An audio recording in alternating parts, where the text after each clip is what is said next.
오늘은 교회사 30번째 시간 급진개혁파의 신학과 한계에 대해서 함께 나누고 기도하도록 하겠습니다. 중세 카톨릭 교회가 심하게 변질되었을 때에 개혁자들은 오직 성경을 기준으로 삼아서 교회를 개혁하고자 합니다. 마틴 루터의 경우에는 성경이 분명하게 반대하는 것들을 교회에서 제거함으로 교회를 개혁하려고 합니다. 반면 찌빙글리는 여기서 조금 더 나아가서 성경이 분명하게 가르치는 것만 교회에 남겨두려고 했습니다. 그런데 이 찌빙글리보다 더 급진적으로 개혁을 진행하고 싶어하는 사람들이 있었습니다. 이 사람들을 급진개혁파라고 부릅니다. 이 사람들은 스스로 믿음을 고백하지도 못한 이 유아들이 받는 세례는 참된 세례가 아니다 라고 생각해서 믿음을 고백하고 다시 자기들끼리 세례를 주고받았기 때문에 재세례파라고도 불리게 됩니다. 저희가 지난 시간에 이 재세례파가 어떤 종류가 있었는지를 살펴봤습니다. 스위스에서 쯔빙글리를 따르던 사람들 중에서 나타난 급진개혁파의 이름은 스위스 형제단이었습니다. 이 스위스 형제단은 시정부의 통치를 거부하면서 너무 급하고 무질서하게 개혁을 하려고 했기 때문에 사회에 큰 무리를 일으키게 됩니다. 또 독일에서도 과격한 급진개혁파들이 활동을 했는데 이들은 시한부 종말론을 주장하면서 독일 민스터 지역을 차지하고 이로 인해서 이 아주 급진개혁파, 재세례파에 대한 부정적인 인상을 주게 됩니다. 하지만 급진개혁파 중에서도 평화를 추구하고 성경에 따라 살고자 하는 온건한 사람들이 있었습니다. 대표적인 사람들이 메노나이트, 후터파, 아미시 같은 분들이었습니다. 이분들은 아직도 이 미국과 캐나다 등지에서 자신들의 그런 소박한 신앙 전통을 이어가고 있습니다. 이 종교개혁 당시 때부터 일부의 그런 급진적인 사람들로 인해서 이 재세례파가 열광주의, 무정부주의라는 오해를 많이 받고 박해를 받게 됩니다. 지난 시간에도 말씀드렸지만 그럼에도 불구하고 이 재세례파의 신앙에서 저희가 분명히 배울 것이 있고 또 굉장히 조심해야 할 것들이 있습니다. 오늘은 급진개혁파의 신학에 대해서 한번 생각을 해보겠습니다. 급진개혁파들은 어떤 루터나 찌빙글리처럼 어떤 신학의 중심점이 없었습니다. 그래서 대표적인 지도자가 없었다는 말씀입니다. 그렇기 때문에 리더의 성향에 따라서 지역에 따라 아주 다양한 모습을 갖게 됩니다. 근데 이들의 어떤 공통점을 찾고자 하면 성경 말씀을 문자 그대로 따르고 싶어 했다라는 겁니다. 1527년에 미카엘 자틀러라는 사람이 이 재세례파의 7가지 강령을 담은 슐라이트하임 신앙 고백을 발표를 하게 됩니다. 이 신앙 고백의 내용을 보면 이게 급진적인 개혁을 추구했던 사람들의 어떤 기본적인 사상을 엿볼 수가 있게 됩니다. 그 핵심 내용이 이제 세례와 정교 분리라고 볼 수 있습니다. 먼저 급진 개혁파들은 세례란 믿음으로 구원을 체험한 사람들에게만 베풀어야 된다라고 생각을 했습니다. 이 종교개혁 당시 유럽은 그러니까 국가, 즉 정부와 교회가 하나가 된 그런 기독교 사회였습니다. 그래서 당시는 유아 세례가 단순히 이제 교회에 들어오는 교인이 되는 것뿐 아니라 유아 세례를 통해서 그 지역의 주민이 되는 것을 의미하기도 했습니다. 그래서 지금도 카톨릭 문화가 강한 유럽 지역에서는 출생 신고를 할 때에 출생을 보증하는 자료 중 하나가 이 유아 세례 증서로 라고 합니다. 그런데 이 재세례파들은 이 세례의 기준을 높여서 교회를 순결하게 만들어야 된다라고 주장을 합니다. 세례는 구원의 상징이기 때문에 오직 예수님의 피로 거듭난 신자, 구원의 확신이 있는 신자, 그것을 다른 성도들 앞에서 자기의 의지로 고백할 수 있는 그런 신자들에게만 베풀어야 된다라고 주장을 합니다. 재세례파들이 보기에 성경에 유아 세례가 나오지 않고 세례는 이런 어린 아이들을 위한 것이 아니라 신앙을 고백하는 어린들을 위한 것이다 라고 이제 생각을 했던 겁니다. 결국 이들은 부모가 믿는다고 아이에게 세례를 주는 것은 기독교 신앙에 어긋난다라고 보고, 가톨릭에서 어린 시절에 태어나서 세례를 받은 것은 효력이 없기 때문에 다시 세례를 받아야 된다라고 주장하기에 이릅니다. 그 급진 개혁파들이 이렇게 다시 세례를 받아야 된다고 주장을 했기 때문에 이제 재세례파, 아나베프티스트라고 이제 불리게 되었던 겁니다. 또한 세례가 구원의 상징이기 때문에 그리스도와 함께 죽었다가 그리스도와 함께 다시 사는 것을 상징하는 의미에서 몸을 물속에 완전히 담갔다가 올라오는 이 침례 방식을 채택해야 된다라고 또 강력하게 주장을 합니다. 오늘날 침례교 전통이 이제 여기서 나오게 됐다라고 볼 수 있습니다. 사실 초대교회 때에도 이 세례에 대한 논쟁이 존재했었습니다. 우선 이 초대교회에 기독교에 대한 핍박이 아주 심할 때에 배교를 했다가 다시 이제 돌아온 그런 성직자들이 있게 됩니다. 이때 사람들 사이에서 이 배교했다 돌아온 성직자들이 준 세례가 유효한가에 대한 논쟁이 있게 됩니다. 한쪽에서는 이 세례를 주는 사람의 거룩성, 신실함이 중요하기 때문에 이 세례는 무효다라고 주장을 했고, 또 다른 한쪽에서는 세례 주는 사람보다 이 세례라는 사건이 더 중요하기 때문에 이 세례는 유효하다라고 주장을 했습니다. 그러니까 사람에 의해서 세례의 효과가 나타난다라는 주장을 인효론, 인간이 효과를 일으키는 그런 주체다라고 보는 인효론이라고 부르고, 그렇지 않다, 세례식이라는 이 사건 자체, 이 사건이 효과를 나타낸다라고 주장하는 주장을 사건이 효과를 준다 해서 사효론이라고 부릅니다. 그래서 이 인효론, 사효론 논쟁이 있었습니다.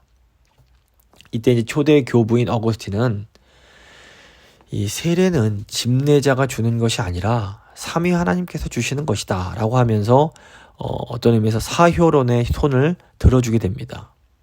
그 예로 예수님의 제자들이 사람들에게 세례를 베풀었는데 베드로가 집례한 세례든지, 아니면 그때 가룟 유다도 제자로 있었는데 가룟 유다가 집례한 세례든지 간에 결국엔 다 예수 그리스도께서 베푸신 것이기 때문에 세례를 받았다면 그 세례를 준 사람이 어떤 인간이든 상관없이 그 세례는 효력이 있고 정당하다라고 이제 봤던 겁니다. 그래서 어거스틴은 초대교회 당시에 도나투스라고 불리는 이단 분파에서 받은 세례라고 할지라도 성부와 성자와 성령의 이름으로 받은 세례는 정당하기 때문에 정통교회로 돌아왔을 때 또다시 세례를 받을 필요는 없다라고 봤습니다. 하지만 정당한 절차에 따라서 시행된 세례라고 해도 그 자체로서 효력이 있는 것은 아니다라는 것도 또 분명히 합니다. 세례 자체는 하나님께서 주시는 분명한 은혜지만 세례를 받고 나서도 이단에 속해 있다면 그 세례는 효과가 없고 오직 세례를 받은 사람이 바른 교회, 정통 교회 안에 있을 때에만 그 세례의 효과가 있다라고 말을 했던 겁니다. 그런데 이제 종교개혁 시기에 이 재세례파에 의해서 세례의 효과가 또다시 이제 문제가 되었던 겁니다. 초기에 루터와 칼빈은 가톨릭 교회의 인효론과 사효론을 모두 거부하고 세례는 믿음으로 받을 때에만 효과가 발생한다라는 신효론, 그러니까 믿을 신자에서 믿음이 효과를 준다라는 이 사효론을 주장하게 됩니다. 그런데 재세례파가 가톨릭 교회에서 받은 세례는 믿음으로 받은 것이 아니고 어떻게 보면 거룩한 그런 사건, 성사로 받았기 때문에 다시 세례를 받아야 된다라고 주장을 하면서 교회가 또다시 분열을 하게 됩니다. 이때 루터와 칼빈은 성부, 성자, 성령의 이름으로 받은 세례라면 가룟 유다의 세례나 베드로의 세례나 차이가 없다는 이 어거스틴의 입장을 받아들이면서 카톨릭에서 성사로서 받은 세례는 정당하다라고 인정을 하면서 재세례를 반대하게 되는 겁니다. 이것은 세례 주는 사람의, 그러니까 그 신효론의 문제가 무엇인가 하면 세례를 주는 사람의 신앙과 더킹에 근거시키는 인효론처럼 신효론은 세례 받는 사람의 신앙의 정도의 이 세례의 효과가 나온다라고 보는 이 어떻게 보면 그런 위험성이 있기 때문이었습니다. 그래서 루터와 칼빈은 세례의 유일한 근거는 세례를 주는 사람도 아니고 또 세례를 받는 사람도 아니고 세례가 효과를 일으킬 수 있는 가장 중요한 근거는 성삼위일체 하나님의 은혜다라고 하면서 그 은효론을 이제 주장을 하게 되었던 겁니다. 그래서 카톨릭 교회의 세례는 그 안에 이 은총의 약속, 은혜의 약속이 무시되어 있기 때문에 다소 무익한 것이지만 그렇다고 그 자체가 멸망에 이르게 하는 것은 아니다라고 봤던 겁니다. 세례의 효과는 우리 믿음 이전에 하나님의 그 구원의 약속에 대한 은혜에 근거해 있다라고 이제 주장을 하게 되었던 겁니다. 이제 그래서 이렇게 세례의 효력의 근거는 바로 하나님의 은혜다. 라고 이제 주장하는 것을 은효론이라고 부르면서 세례받는 사람의 믿음의 근거에 있다라는 이 신효론과 구분을 하게 됩니다. 그래서 우리 구원과 마찬가지로 세례에 있어서도 은혜가 먼저고 믿음은 나중이다라는 것을 강조하게 됩니다. 이 재세례파가 인간의 믿음의 중요성을 강조하는 것은 충분히 이해가 됩니다. 하지만 우리의 믿음이 아무리 중요하다 해도 인간의 믿음을 하나님의 은혜보다 더 강조하는 것은 구원이 하나님의 은혜가 아니라 인간의 믿음에 더 근거한다는 이런 잘못된 방향으로 나아갈 수 있는 위험이 있다는 것을 저희가 기억할 필요가 있습니다. 이제 두 번째로 급진개혁파들이 이제 교회의 순수성 회복을 강조하면서 이 콘스탄틴 황제, 그러니까 기독교를 로마의 공식 종교로 공인했던 콘스탄틴 황제의 이전에 그 초대교회로 돌아가는 것이 교회 순수성을 회복하는 것에 가장 중요하다, 이런 또 주장을 하게 됩니다. 그 제세례파는 교회 타락이 4세기, 즉 콘스탄틴 황제가 기독교를 공인하면서부터 시작되었다라고 봅니다. 이들은 콘스탄틴 황제 이후에 교회와 국가 간의 타협 또는 이렇게 결합을 교회 타락의 중요한 증거라고 봅니다. 이 타협을 통해서 교회는 더 이상 신자의 자발적인 모임이 되지 못하고 국가에 의해서, 국가 권력에 의해서 강제로 개종이 되기 때문에 믿음이 전혀 없는 사람들도 교회로 들어오면서 교회가 타락하게 되었다라고 주장을 하게 되는 겁니다. 그렇기 때문에 제세례파는 이 교회와 국가의 철저한 분리를 아주 강하게 외치게 됩니다. 또 제세례파는 교회가 타락한 두 번째 표징은 기독교 이름으로 수행된 전쟁이라고 봅니다. 제세례파는 폭력은 어떤 이유를 막론하고 이 성경의 가르침과 위배되며, 특별히 신약 성경의 가르침과 위배되며武力을 사용해서 종교적 자유를 통제하는 것은 이건 타락한 증거다라고 봤던 겁니다. 그래서 제세례파는 무저항주의와 절대 평화주의를 견지하게 됩니다. 그래서 칼 잡는 거, 총 잡는 거, 이거는 큰일 난다, 안 된다 주장을 했던 겁니다. 제세례파가 보기에 교회 타락의 세 번째 표징은 삶과 예배에 있어서의 형식주의였습니다. 내적인 진실성보다 의식이나 외적인 웅장함 등 제도화된 교회 체제는 이거 교회가 타락한 증거다라고 봤던 겁니다. 그래서 제세례파들은 화려한 성찬식과 의식을 거부하고 단순한 의식, 간략한 성찬식을 거행했습니다. 제세례파는 교회는 믿는 자들이 자원하는 마음으로 모임이어야 하며 국가나 권력의 통제나 간섭으로부터 철저하게 독립되어야 된다라고 봤습니다. 그래서 이 믿는 자의 세례를 통해서 이루어진 회중은 모두가 평등한 형제요 자매들이다 라고 하면서 이런 신자들의 순종을 매우 강조하게 됩니다. 그래서 성경을 통해서나 혹은 공동체 안에서 일단 하나님의 뜻을 알게 되면 남는 것은 거기에 철저하게 순종하는 것뿐이다 라고 봤던 겁니다. 이제 이런 생각들 때문에 제세례파는 당시에 굉장히 자연스럽게 받아들여지던 국가 교회 제도를 거부합니다. 그러니까 교회와 국가가 분리되지 않고 함께 이루어져 있는 그 중세 유럽의 이 상황을 아주 강력하게 거부했던 겁니다. 제세례파들이 보기에 교회는 국가와는 구별된 전적으로 거듭난 사람들의 모임이어야만 했습니다. 이것이 21세기 오늘날 현대 개념으로 보면 당연한 겁니다. 하지만 16세기에 종교개혁이 일어날 당시에는 이게 너무나 급진적이고 당시 상황과는 맞지 않는 그런 주장이었던 겁니다.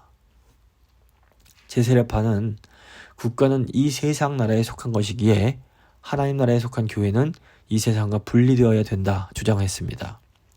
물론 제세례파가 로마서 13장에 나오는 세속 권위에 대한 그 권위에 순종하는 말씀에 근거해서 일반적으로 세속 정부가 하나님께 복종하는 데 반대하지 않는 한 그리스도인들도 세속 정부에 복종해야 된다라고 주장합니다. 하지만 세속 정부가 이 교회를 탄압하고 박해하고 양심과 신앙의 자유를 유린할 때에는 보다 높은 소명, 즉 하나님의 그 소명에 순종하기 위해서 세속 정부에 불순종할 수밖에 없다라고 주장을 하게 된 겁니다. 제세례파는 제자들에게 어떻게 살아야 될지를 알려주는 말씀이 바로 산상수훈이라고 보면서 산상수훈을 가장 소중하게 여겼는데 이 산상수훈의 중심에 평화가 있다고 봤습니다. 그래서 이 사람들이 철저한 평화주의를 주장합니다.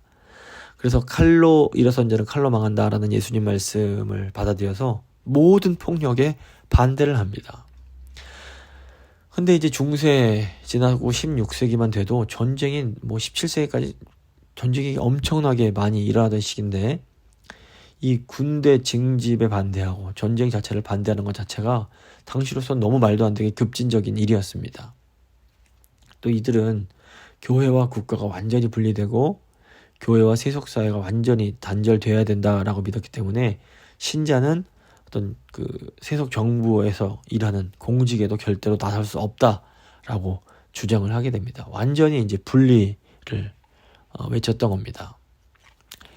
이제 급진 개혁파의 좀 실제 삶을 생각해 보겠습니다.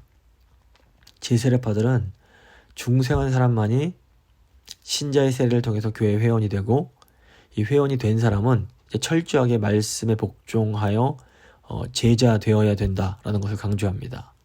그래서 루터에게 가장 중요한 성경이 로마서였다면 제세례파에게 가장 중요한 성경 말씀은 예수님께서 가르치신 산상수훈이었습니다. 이 제세례파는 루터가 주장했던 이신칭의는 그 신자됨의 출발점에 불과하며 궁극적으로는 그리스도의 제자가 되어야 된다라고 믿었습니다. 제세례파들은 신자의 죄에 대해서 아주 민감하게 반응하면서 신자의 철저한 성화를 주장하게 됩니다. 교회는 죄 짓기를 거부하는 진정한 신자들로 구성이 되어야 된다라고 믿었습니다. 그래서 이 사람들은 신약 성경에 나오는 것처럼 2번 책망받은 후에도 죄에 빠진 사람들은 출교시켜야 된다라고 주장을 합니다. 또 성찬은 오직 신앙을 고백하고 세례를 받은 교인들만을 위한 의식으로 생각을 하게 됩니다. 또 당시에 이 당시 11조는 정부에 내는 세금에 속했었습니다. 국가와 교회가 통합되어 있었기 때문에 그래서 이들은 11조가 성경에 나오지 않는다는 이유로 11조도 폐지하고 정부 제도를 거부합니다. 나아가 이 사람들은 사도행전에 나오는 예루살렘 교회처럼 모든 사람들이 공생하고 공유하는 그런 어떻게 보면 공산주의적 공동체를 이루어야 된다라고 주장하기에 이릅니다. 그래서 이 신학적으로 보면 급진개혁파들이 좀 분명히 치우친 면이 있습니다. 하지만 또 그 삶에 있어서 아주 철저하게 예수님의 가르침에 따랐다는 것은 또 부인할 수가 없습니다. 대표적으로 이제 일화가 있는데 네덜란드 아스페란이라는 곳에서 활동하던 윌리엄스라는 분이 있었습니다. 이분이 이제 급진개혁파, 제세례파의 신앙을 믿으면서 당시 천주교 신자들과 네덜란드 개신교 신자들이 모두 이렇게 받아들이던 유아 세례를 거부하고 제세례를 시행하게 됩니다. 이로 인해서 이 네덜란드와 네덜란드 개신교와 로마 가톨릭 교회가 이들을 이제 비난하게 되는데 결국 이제 1569년에 이 윌렘스가 체포를 당하게 됩니다. 근데 이제 윌렘스가 체포당했던 곳이 이제 그 일반 주택을 개조해서 만든 감옥이었기 때문에 이 매듭을 지은 누더기로 밧줄을 만들어서 그 2층에서 탈출을 하게 됩니다. 이제 한 경비원이 이 사람이 탈출한 것을 알아차리고 뒤따라가게 됩니다.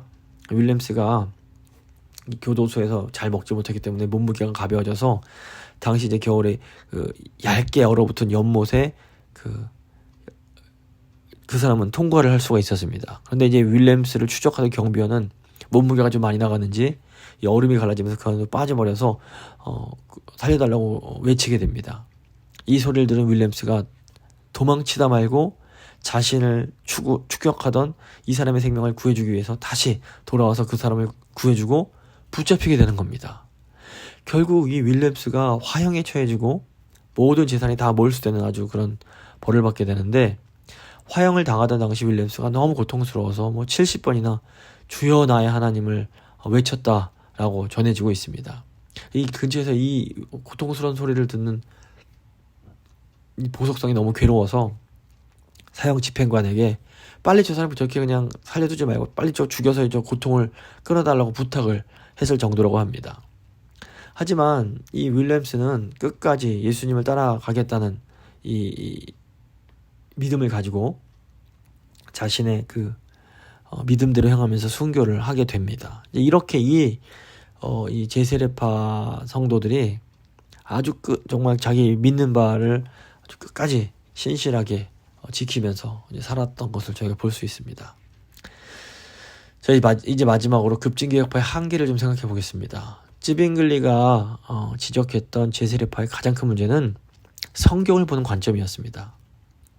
이 제세례파들이 성경을 정말 사랑했지만 성경을 잘 해석하기 위한 신학에 너무 무지했습니다.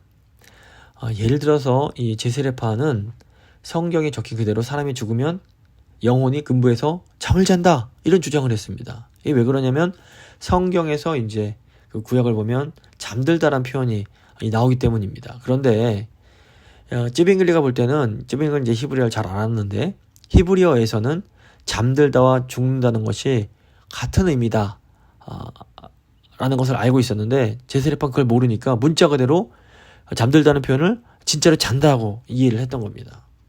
그래서 찌빙글리에 따르면 이 잠이란 것은 육체에 해당하는 것이지 영혼에 해당하는 것은 아니라는 겁니다. 근데 이제 이 제세례파는 그냥 문자 그대로 그걸 받아들입니다. 그러니까 제세례파가 이렇게 문자에 집착하다 보니까 목회자도 인정하지 않고 교회 직분도 인정을 하지 않게 됩니다. 그러다 보니까 계속해서 어떤 성경을 계속 문자적으로 읽으면서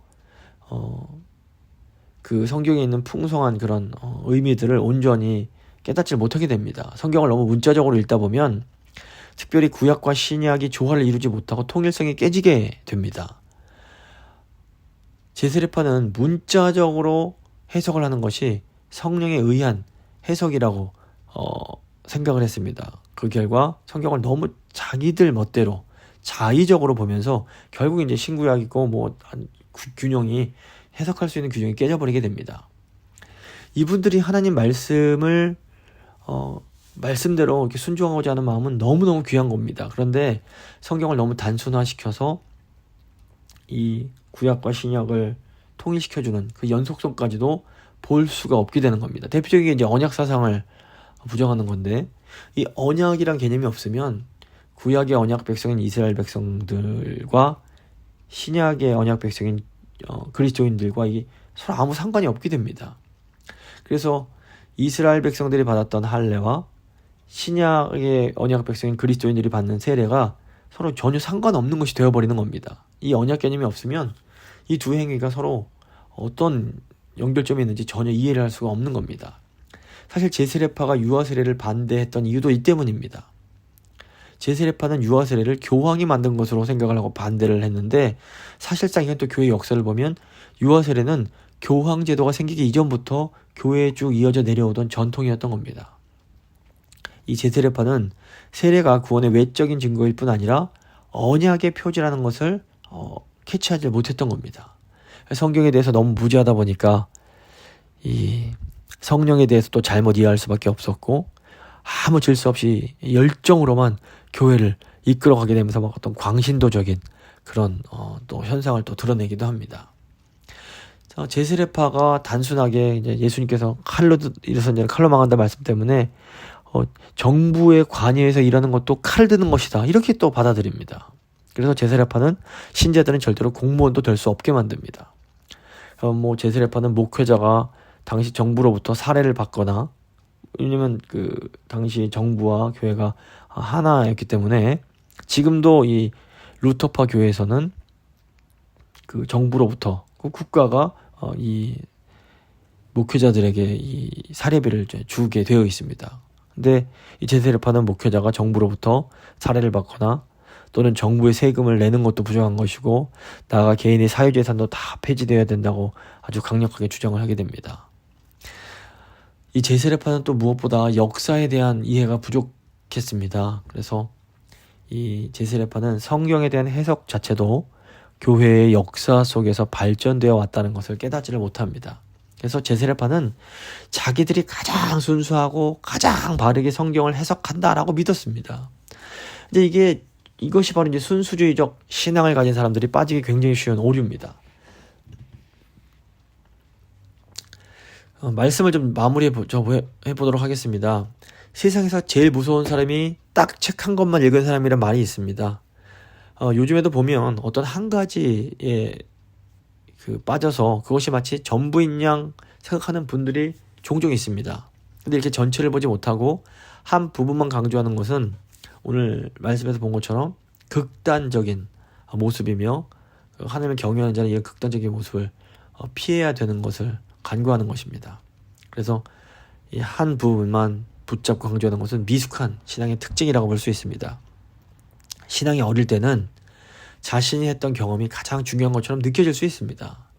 하지만 신앙이 점점 성숙해지면서 내가 경험하고 내가 알았던 것이 전부가 아니구나 라는 것을 깨닫고, 하나님은 내가 전혀 경험하지 못한 방법으로도 다른 사람 가운데 역사하실 수 있는 분이란 것을 인정할 수밖에 없게 됩니다. 오늘날 이 제세례파를 이단으로 규정하지는 않습니다. 제세례파도 삼위일체 하나님을 믿고 예수님의 그런 구원자 되심을 믿기 때문입니다. 이 제세례파는 성경의 문자에는 충실했지만 성경 전체에 대한 이해가 참으로 부족했습니다. 이 사람들은 자기들은 너무너무 순수하다고 주장을 합니다. 하지만 그 순수함에 근거한 완고함과 깊이 없는 신학적 숙고가 종교개혁 자체를 위험하게 만들었던 그런 또 측면이 있는 겁니다. 물론 그럼에도 이분들이 말씀대로 살고자 했던 그 열정과 중심은 저희가 존중하고 또 존경할 수 있습니다. 저희가 이 시간 이 급진개혁파, 제세례파라고 불리는 급진개혁파들의 이 말씀에 대한 열정, 예수님을 따르고자 하는 그 열정은 저희가 배우되 더 성숙함과 겸손함으로 이 어떤 한쪽에 치우치지 않는 지혜로움 가운데 하나님의 뜻을 이루어가는 저희가 될 수 있게 해달라고 시간 한번 같이 기도하도록 하겠습니다.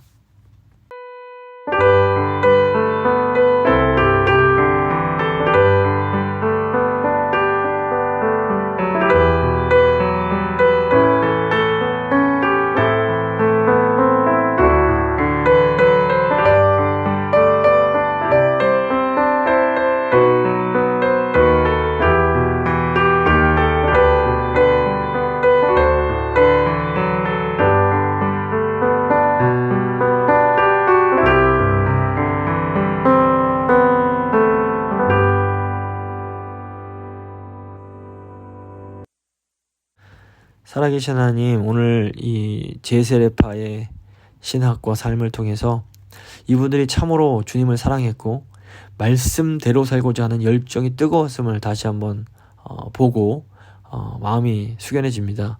하지만 주님, 순수함이 좋은 것이지만 너무 순수함만 강조할 때에는 그것이 완고한 고집이 될 수 있고 미숙함이 될 수 있다는 것도 저희가 기억합니다.